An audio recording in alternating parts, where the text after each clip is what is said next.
kelompok 6 ingin memaparkan hasil diskusi dari kelompok kami dengan judul Kebebasan Berpendapat atas Pemimpin terhadap Stabilitas Demokrasi dalam Perspektif Hadis Kewajiban Taat Kepada Pemimpin, dengan beranggotakan saya sendiri, Aulia Emratul Mutia, dan saya Pramita Karamatun Nabila. Yang pertama, kebebasan berpendapat merupakan hak asasi fundamental yang memberikan ruang bagi individu untuk menyampaikan gagasan, ide, dan pandangan tanpa rasa takut, baik secara lihat maupun tertulis.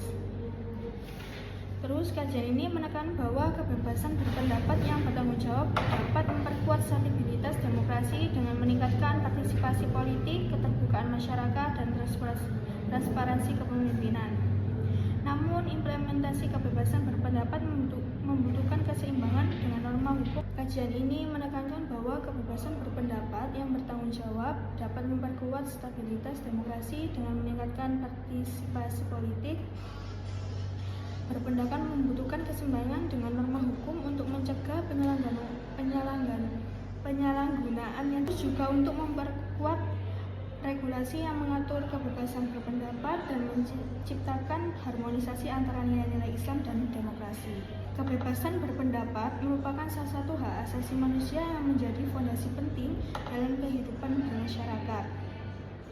Hal ini penting untuk mendorong inovasi, membangun kepercayaan, serta menjaga stabilitas sosial. Mengenai kebebasan berpendapat dalam peran pemimpin dapat dimulai dengan menjelaskan bahwa kebebasan berpendapat adalah salah satu hak dasar yang dijamin dalam banyak sistem demokrasi dan konstitusi di berbagai negara. Pemimpin juga harus bijaksana dalam mengelola dan menanggapi berbagai opini, guna menjaga keseimbangan antara kebebasan dan tanggung jawab sosial. Dalam hal ini, peran pemimpin sangat penting untuk menavigasi dan menjaga agar kebebasan berpendapat tetap dalam koridor yang sehat dan mendukung kemajuan bersama. Kebebasan berpendapat dalam menjaga akuntabilitas pemimpin. Kebebasan berpendapat dan akuntabilitas pemimpin adalah dua elemen penting dalam menjaga tatanan masyarakat yang adil dan demokratis. Kebebasan berpendapat di sini memungkinkan rakyat terdapat ruang untuk dapat menyampaikan aspirasi dan pandangan mereka terhadap suatu kebijakan yang diadakan oleh pemerintah pada saat itu. Sementara akuntabilitas pemimpin memastikan bahwa mereka yang memegang kekuasaan, dalam hal ini pemerintah, tetap bertanggung jawab atas tindakan dan berbagai peraturan yang telah mereka buat. Ini merupakan implementasi dari prinsip amar ma'ruf nahi mungkar, menyuruh kepada kebaikan dan mencegah kepada kemungkaran. Konseptual idealnya, kebebasan berpendapat dapat mewujudkan adanya akuntabilitas kepada seorang pemimpin. Seperti yang kami sampaikan di awal, kebebasan berpendapat memberikan ruang bagi rakyat untuk menyuarakan pendapat mereka, sehingga akuntabilitas pemimpin, dalam hal ini tanggung jawab pemimpin, dapat terwujudkan. Namun dalam praktiknya ada situasi di mana kedua konsep ini saling bertentangan. Yang pertama, pemimpin tidak menerima kritik. Dalam beberapa kasus mereka merasa bahwa kebebasan berpendapat dapat mengancam wibawa pemimpin.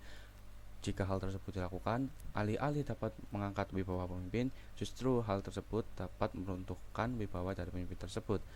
Antara lainnya, dia menggunakan kekuasaannya untuk meregulasikan suatu aturan hukum yang dapat merugikan masyarakat hingga sampai mengarah pada tindakan yang represif. Kedua, penyalahgunaan kebebasan berpendapat oleh individu atau kelompok yang digunakan untuk menyebarkan fitnah, ujaran kebencian, atau bahkan memprovokasi masyarakat sipil untuk melawan pemimpin yang sah. Salah satu hadis Sahih Bukhari nomor 2737 yang artinya, dalam hadis ini Rasulullah bersabda bahwa ketaatan kepada pemimpin merupakan implementasi dari ketaatan kepada Rasulullah, dan sebaliknya mendurhakai pemimpin adalah bentuk dari mendurhakai Rasulullah. Dalam hadis ini, imam digambarkan sebagai perisai, yakni pelindung bagi umat. Pelindung di sini tidak hanya bertanggung jawab atas keamanan fisik umat, tetapi juga atas kesejahteraan moral dan spiritual dari masyarakat sipil yang dipimpin oleh seorang pemimpin. Lebih dari itu, pemimpin juga diharapkan memimpin dengan keadilan dan ketakwaan dalam setiap aspek kehidupan mereka, agar keadilan dalam bentuk demokratis tersebut dapat tercapai. Sekian, terima kasih. Baik, di sini saya ingin melanjutkan pembahasan dari materi sebelumnya mengenai hubungan antara prinsip demokrasi dan nilai-nilai pemikiran Islam. Demokrasi baru masuk dalam khazanah pemikiran Islam pada paruh abad ke-19 karena dianggap mempunyai nilai-nilai baik bagi kehidupan dan tidak bertentangan dengan nilai-nilai Islam. Pada permulaan abad ke-20, para pemikir Islam membicarakan dan mengkaji hubungan Islam dan demokrasi. Mereka berpikir bahwa demokrasi memiliki nilai yang positif. Dalam kajian pemikiran politik Islam, persoalan Islam dan demokrasi adalah persoalan yang tidak pernah selesai dibahas dan selalu menjadi perdebatan yang tidak mempunyai titik temu di kalangan para pemikir dan para pakar ilmu politik. Mereka mengkaji secara serius permasalahan Islam dan demokrasi. Ada 3 alasan penting yang membuat masalah hubungan Islam dan demokrasi menjadi hal yang tidak pernah kunjung usai untuk dibahas dan selalu menjadi perhatian yang serius. Pertama, dilihat dari sumber atau rujukan pembahasan ini sangat banyak dan beragam. Islam mempunyai pengalaman historis yang cukup panjang selama 15 abad yang dimulai dari praktik Nabi di Madinah hingga era sekarang, sehingga penulisan tentang Islam dan demokrasi menjadi sangat variatif dan banyak. Kedua, pembahasan tentang Islam dan demokrasi bersifat kompleks. Ketiga, adanya pemandangan yang bersifat ideologis dari berbagai kalangan atau kelompok tertentu dalam masyarakat muslim, sehingga permasalahan Islam dan demokrasi tidak dari kerangka ideologi tertentu. Dalam hal ini, Islam yang menjadikan masalah tersebut tidak pernah kunjung selesai untuk dibahas dan selalu menjadi permasalahan yang bersifat aktual dan menarik sepanjang masa. Antara Islam dan demokrasi memiliki hubungan yang saling bertentangan. Hubungan Islam dan demokrasi dipandang saling berhadapan, berlawanan, dan saling bermusuhan. Islam dan demokrasi tidak memiliki hubungan sama sekali. Keduanya saling terpisah dan tidak saling terkait. Dalam Islam tidak dikenal yang namanya demokrasi. Demokrasi merupakan produk Barat dan tidak bersumber dari Islam.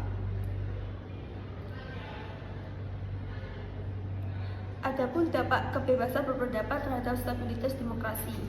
Yang pertama, fondasi partisipasi politik.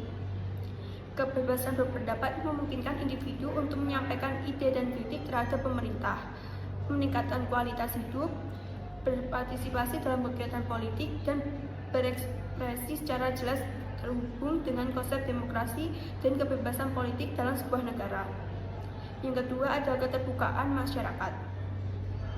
Kebebasan berpendapat menjadi katalisator dalam mendorong inovasi dan perkembangan masyarakat dalam lingkungan di mana orang merasa aman untuk menyampaikan ide-ide mereka tanpa takut dicemooh atau dihukum.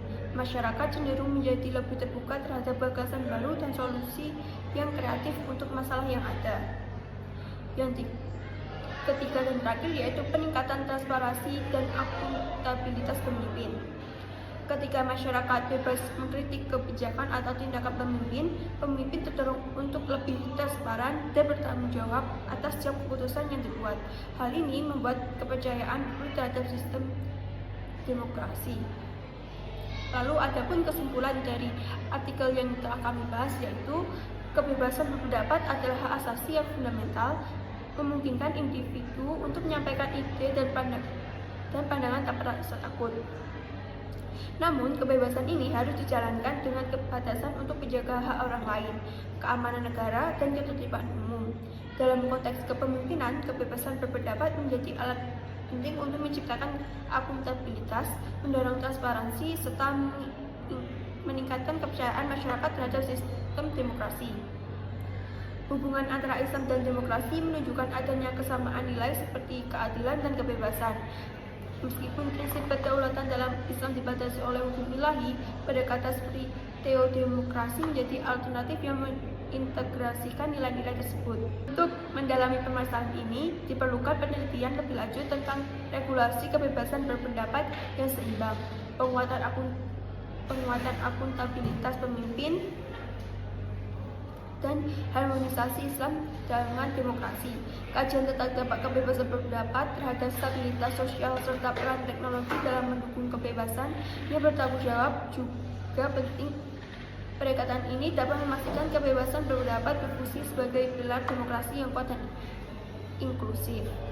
Sekian dari kami. Wassalamualaikum warahmatullahi wabarakatuh.